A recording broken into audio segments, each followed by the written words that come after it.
В октябре текущего года в Ингушетии начнется строительство современного водозаборного комплекса на реке Асса с проектной мощностью до 100 тысяч кубометров воды в сутки.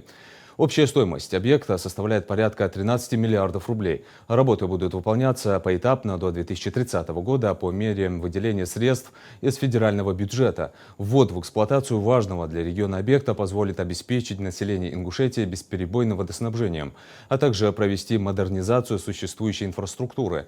Это будет способствовать решению одной из наиболее острых проблем региона, связанной с регулярными перебоями в подаче воды из-за высокого износа сетей. Объект обеспечит стабильное снабжение качественной питьевой водой жителей Сунжинского и Малгобекского районов, городов Карабулак, Сунжа и Малгобек, а также горных населенных пунктов Галашки и Мужичи. Комплекс не только повысит качество жизни населения, но и внесет значительный вклад в экологическую безопасность республики.